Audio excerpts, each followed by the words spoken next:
back. Thanks for coming back. This is the Craig Sewing Show. I'm not Craig Sewing. I'm Brian J. Lewis, your coastal real estate expert. And just reminding people that we're here talking about Challenged Athletes Foundation and freedom with 4th of July coming up. I have my great co-host with me, Eric McElvenny from CAF. He's a CAF athlete. We're going to bring on a couple of really special people. A good buddy of mine, Dr. Jeff Krebs. And Dr. Krebs is a physician that runs Kaiser Medical Emergency Room. And his special guests, Alex and Cameron Lutges. So Jeff and I met, I want to say 5 years ago at one of the events that Challenged Athletes organizes. It's called the $1 Million Challenge. And what it is it's 100 riders that get together, and we're doing it right now. We're training right now. 100 riders get together. They commit to raising a minimum of $10,000 in fundraising money each, and then we ride down the coast at the end of all the fundraising and the training. It's a ride that starts in San Francisco, and it's 6 days, 7 nights, and it comes from San Francisco all the way down to San Diego, and it culminates in San Diego with a lot of fanfare, a lot of television coverage, thousands of spectators, and then that weekend is what's the event that started it all, the San Diego Triathlon Challenge. So welcome to the show, Jeff. Thanks, Brian. You're welcome.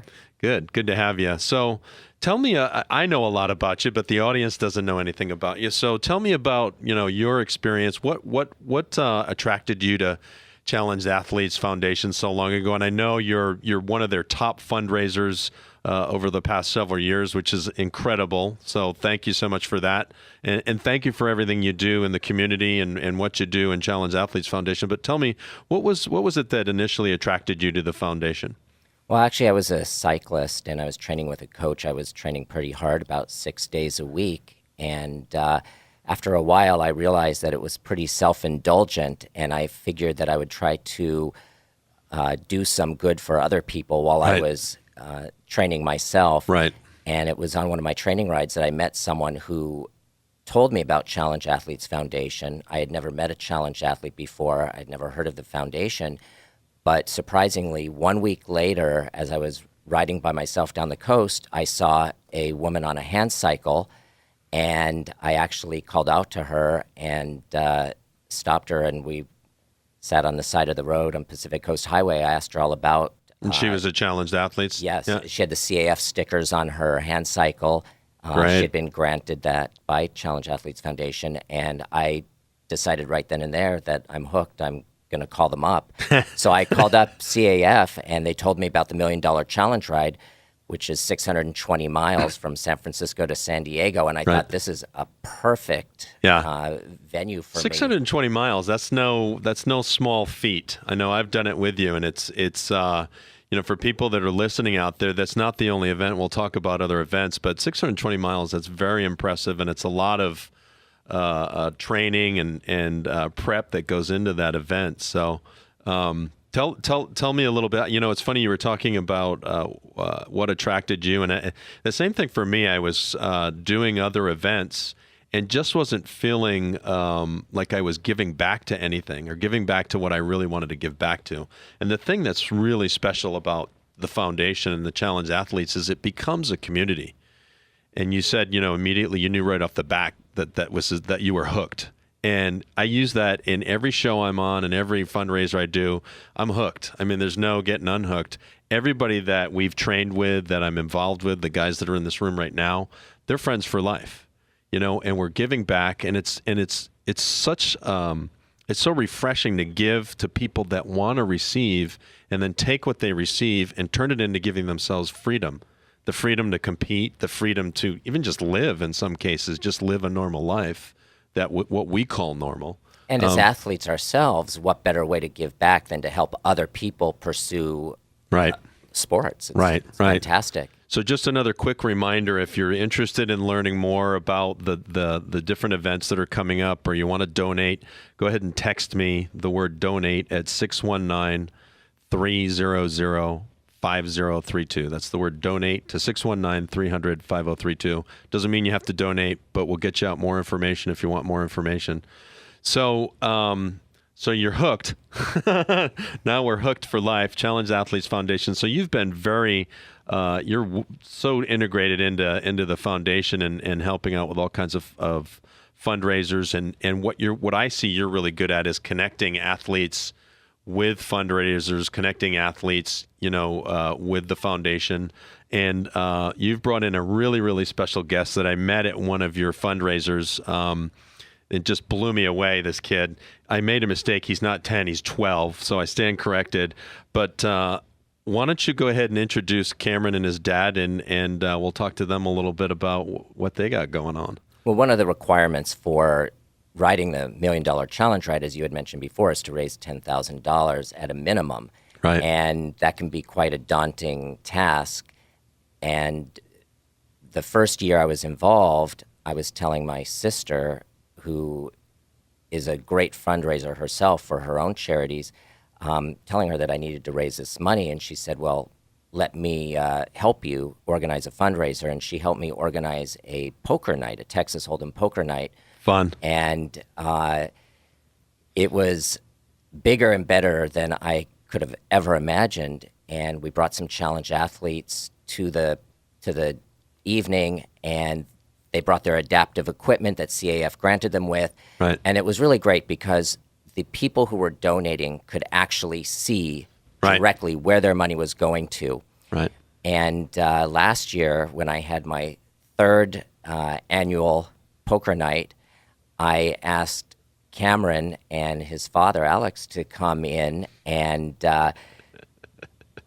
they very willingly and gladly came. Yep. And just before we started playing poker, Alex, Cameron's father, said, I know this is a touchy subject, but Cameron really wants to play. And is it okay? And because Is it legal? It's legal because we're not gambling for money.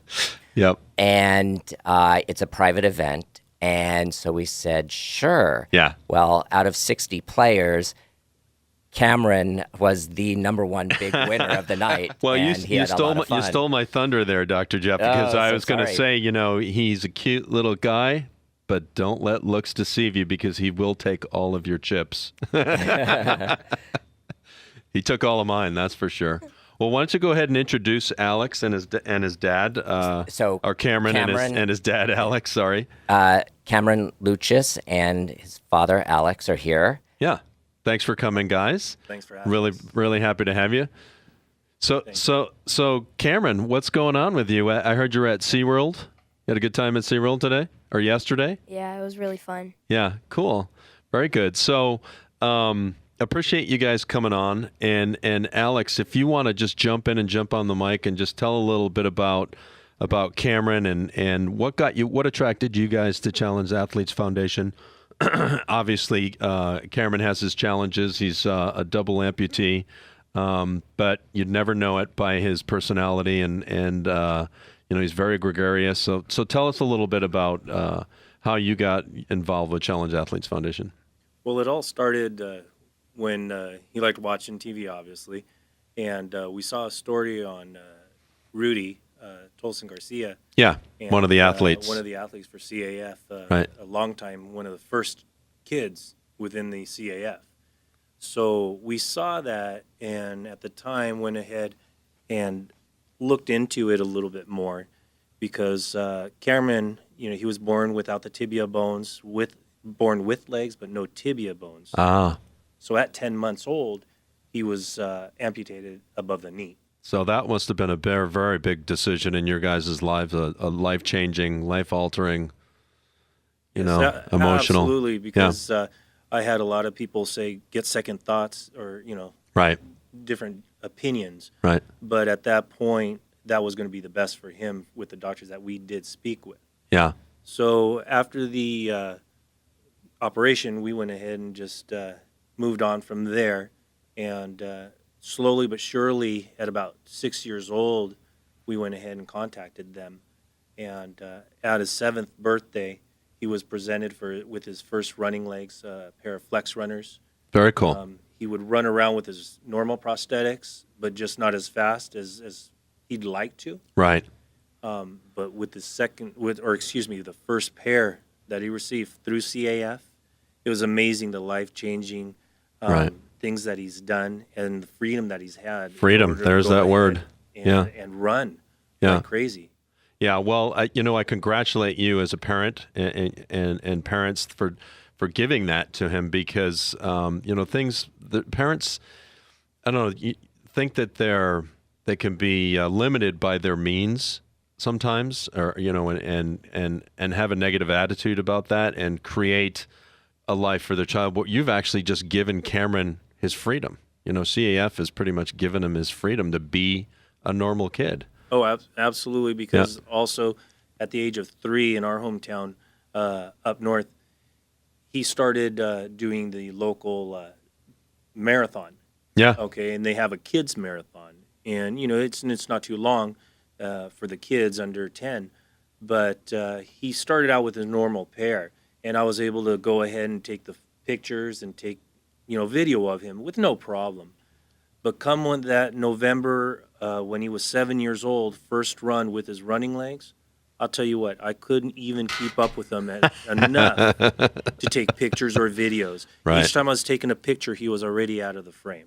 Right. That's awesome. That's fantastic. So we're going to talk a little bit more with our next guest when he comes on, and we're going to get to you, Cameron. Don't worry about it. But just to put things into perspective, the running legs that he got, were they blades? Yes, they're called flex runners. So I don't know if the audience is familiar, but there's a lot of different prosthetics that are used for different things. Like Travis, that's coming on, he has one that's a flip flop. It's a regular toed shoe. There's a regular walking prosthetic, and for a kid like Cameron, he's going to grow out of these things. So the reason why we do so much fundraising is for kids like Cameron, so that they as they grow. They can adapt to these new devices. So when we come back, we're going to talk a little bit more with you, Alex. We're going to talk to Cameron, and don't forget, you can text the word donate to 619-300-5032. We'll be right back. Forget the men who died. Sewing. Don't forget, Craig is San Diego's #1 consumer advocate. If you have any real estate or financially related needs, make sure you visit Craig online at craigsewing.com. That's craigsewing.com. Visit Craig today.